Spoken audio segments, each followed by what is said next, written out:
The government of Kenya is fully committed to the preservation of the country's wildlife. In pursuance of this policy, large tracts have been set aside as national parks where the interests of the wildlife are paramount. These parks are the envy of the world. Unhappily, man's greed poses the greatest threat to their existence.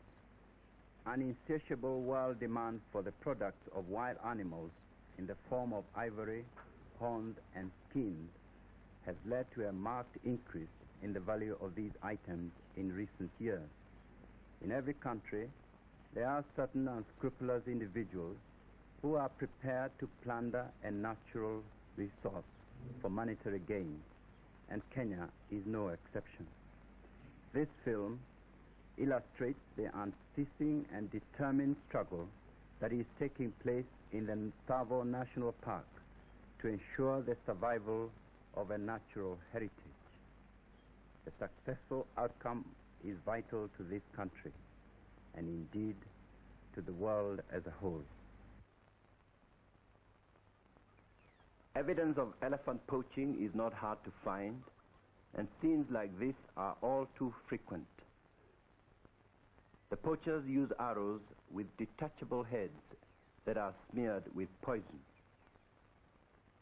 The effects of the poison nearly always prove fatal. Often death does not occur for several days, and the elephant may travel great distances during that time. The result is that a large number are never found by the poachers.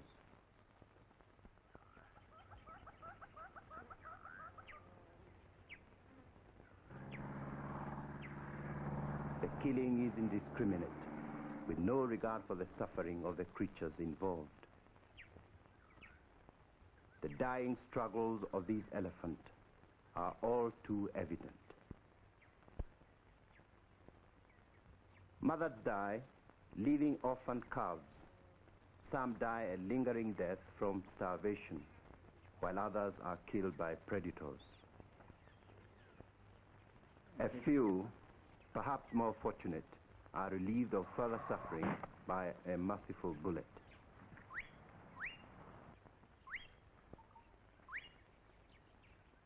Anti-poaching operations are controlled from a field headquarters known as Poacher Control. The park's field force is divided into a number of sections. Each one is capable of acting independently, but is directed by radio from the Poacher Control or from the Warden's aircraft. A police helicopter is on call when required.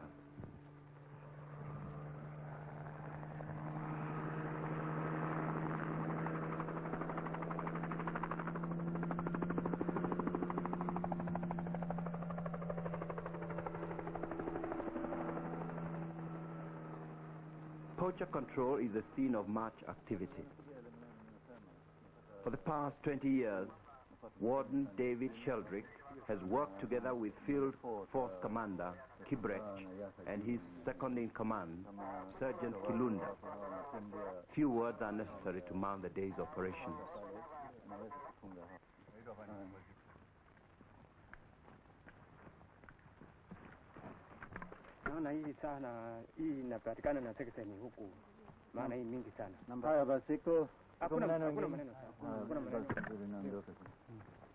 David, we're down to 6 drums of fuel.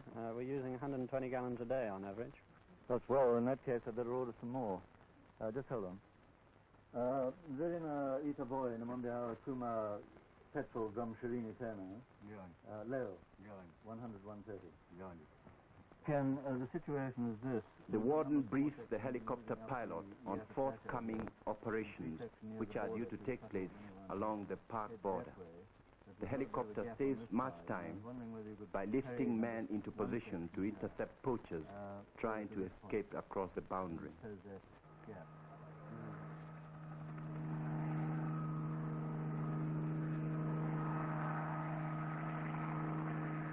The helicopter is also used to locate and recover ivory from elephants in remote areas who have died from their wounds. Usually the tusks have to be laboriously chopped out. If it has been dead for more than a week, they can then be pulled out of the skull without much difficulty. This pair of tusks, if sold to an illicit dealer, could be worth 500 pounds to the poacher, but would fetch 3 times that amount overseas.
The search from the air is continual.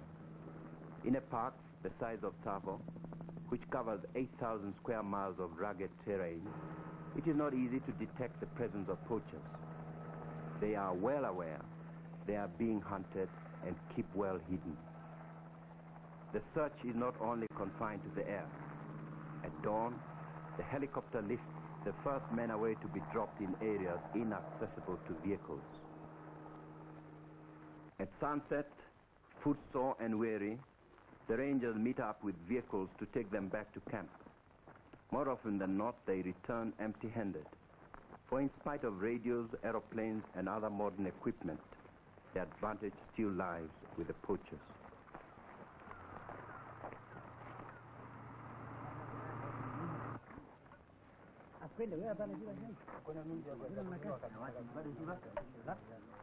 There are no luxuries in camp. The men are on 24-hour standby.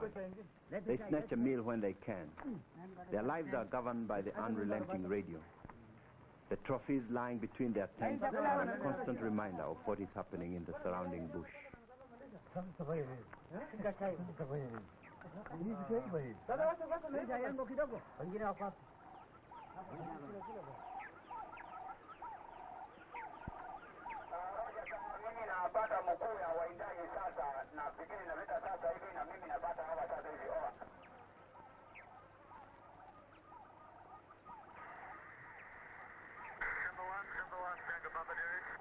The half-expected call comes through. A dying elephant has been spotted. That meal will have to wait.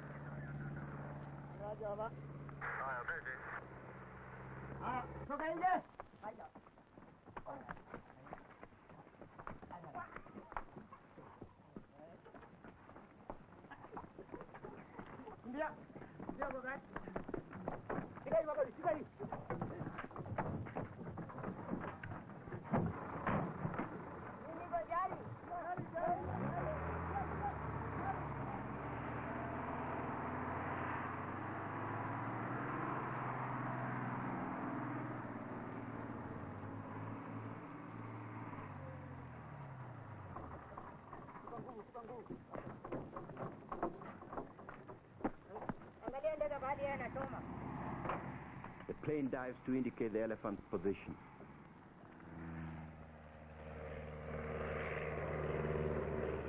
The rangers approach cautiously, arriving just in time to witness the last pathetic moments of this elephant's life.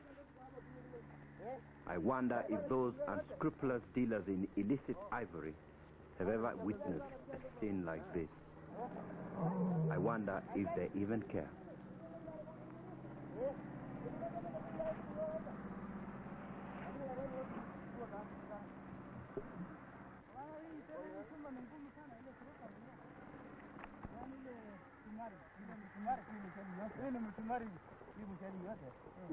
The evidence, if any is needed, is there.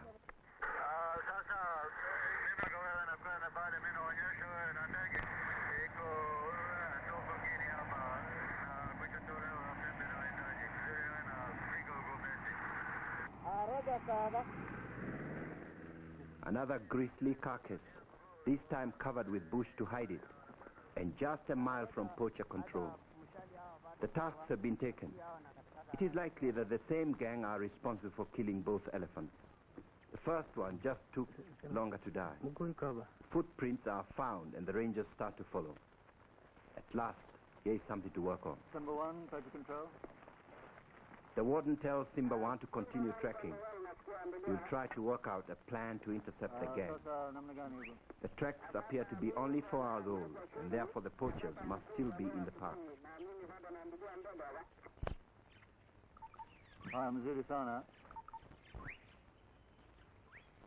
The warden calls up the other sections. Simba 2 is at Gazi, and the tracks are heading their way. They will remain hidden, all eyes scanning the bushland below their hiding place.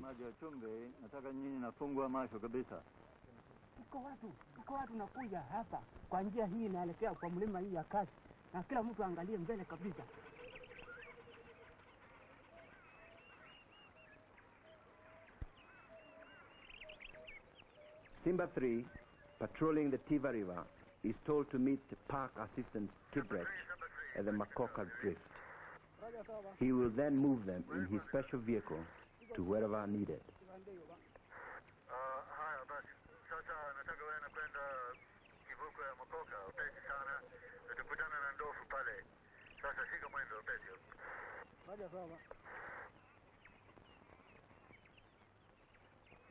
Number 4, do you read?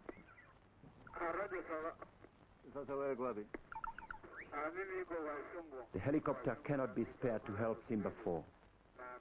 They will have to carry the ivory they have recovered back to camp. One of these Tusks weighs 50 kilos. You'll have to put baka camp in Amagu.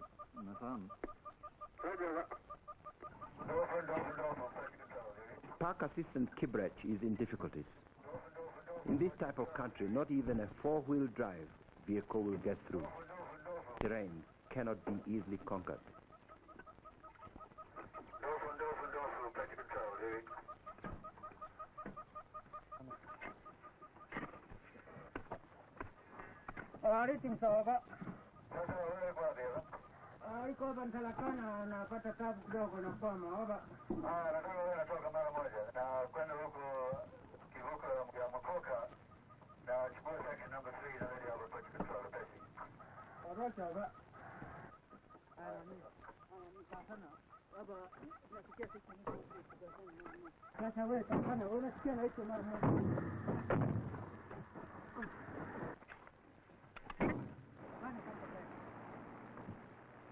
At Poacher Control, the warden takes to the air. Every available man is now in the field. The helicopter, petrol tanks full to capacity, leaves to make contact with Simba 1. It will search the bush ahead of them. Although it may not spot the poachers, the mere presence of the helicopter forces them to hide. This slows them down and gives rangers, painstakingly following the tracks, a chance to catch up.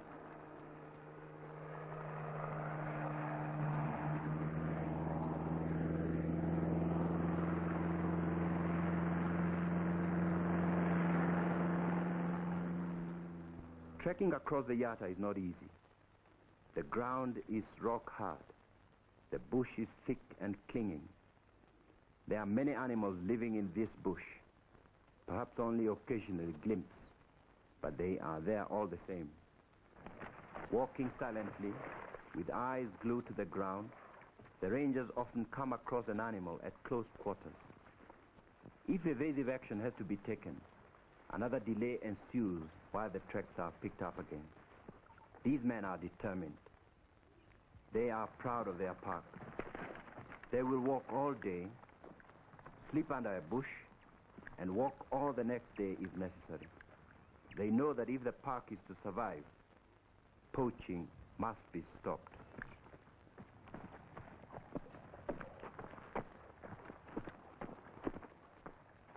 Yet another elephant has fallen to the poacher's arrows. The men work hurriedly. These huge tusks will have to be cut up, hidden and collected later. These poachers do not appreciate fully the havoc they are causing. It is the receivers who are encouraging them to break the law.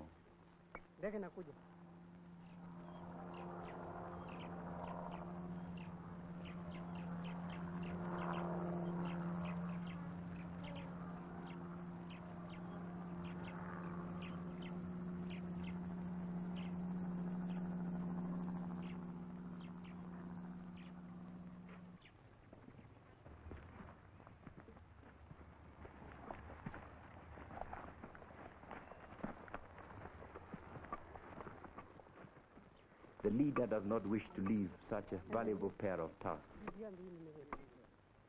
The others make it very clear that they are leaving for the boundary as fast as they can go.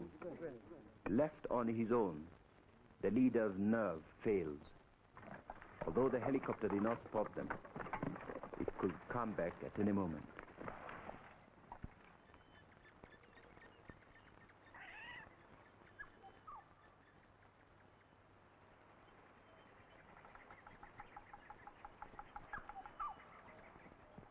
Corporal Taboika and his section have been trekking for 7 hours. They come across yet another dead elephant. The poachers cannot be far ahead. Get the helicopter here quickly.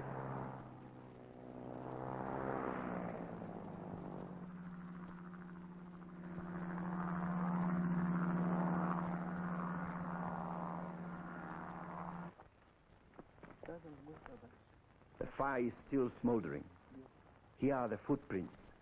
They are running. Now it is a chase. A rush for the boundary. 3 hours at a fast walk.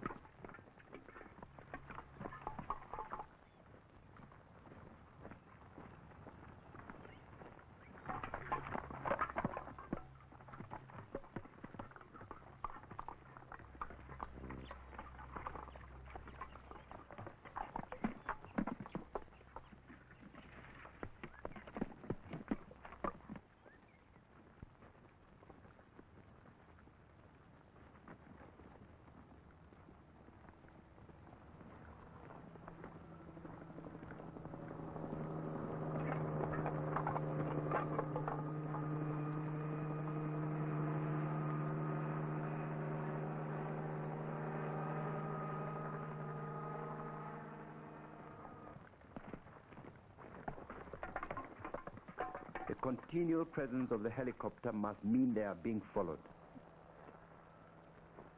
They take a risk and cross some open ground. This is just what the pilot of the helicopter has been waiting for.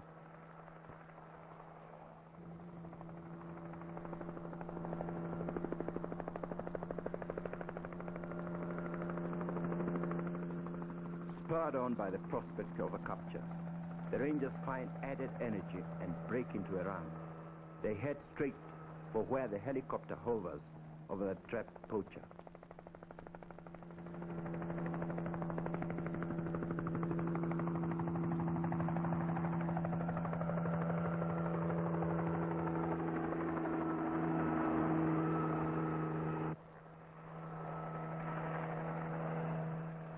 It has been 9 hours of hard slogging, but at least this time their efforts have been rewarded.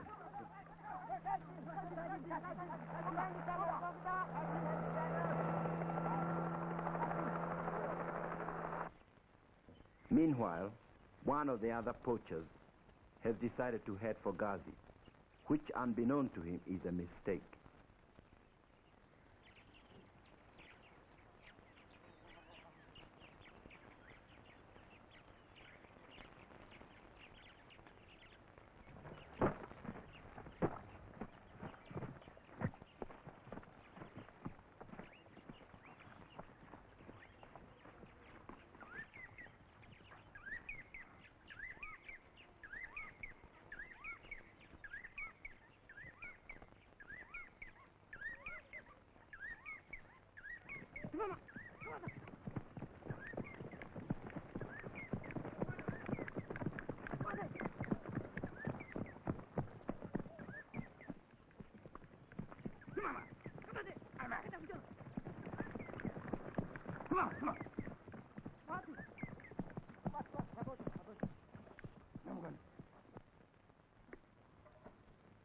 Park Assistant Kibrech has managed to collect Simba 3 and is now happily cruising along what he calls a good road. The warden directs him to a point on the Yatta, which overlooks a known poacher's escape route. Here, the Galan River is the boundary, and it is likely that the poacher will head this way.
The rangers are exhilarated.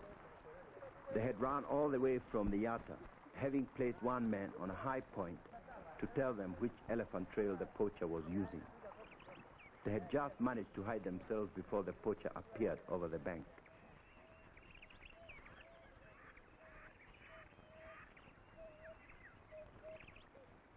Three poachers have been arrested, but the day has not ended for the rangers. Poacher Control tells Kibrech that some men have reported that one of their party has been killed by an elephant. This needs investigation. Is this a genuine case of elephant retaliation, or is it murder? This will not be the first time someone has been killed for ivory.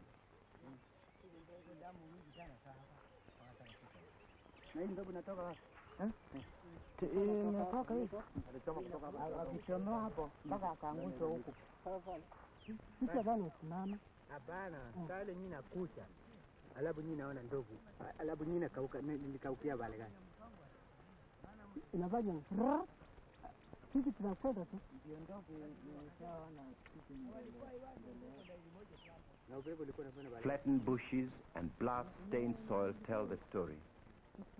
The men deny that they were poaching, but a discharged arrow removes all doubt. What will happen if the elephants, harassed and persecuted, turn to attacking tourists? One could hardly blame them. Mzee amefika cross hapo, ameanza kukuta hii njia hii imepitia ndovu ikamwona, basi makachimbanisha pamoja na sisi tukarudi hii hapo iko hii mitini, tukarudi. Mzee akifika pale akakuta ni ndovu, akachoma, akatupwa hivi, akapelekwa huko. Ndovu ikang'oa hii miti, taka yende ikamweka juu, lakini ikakopa, basi ikashinda kataramuka.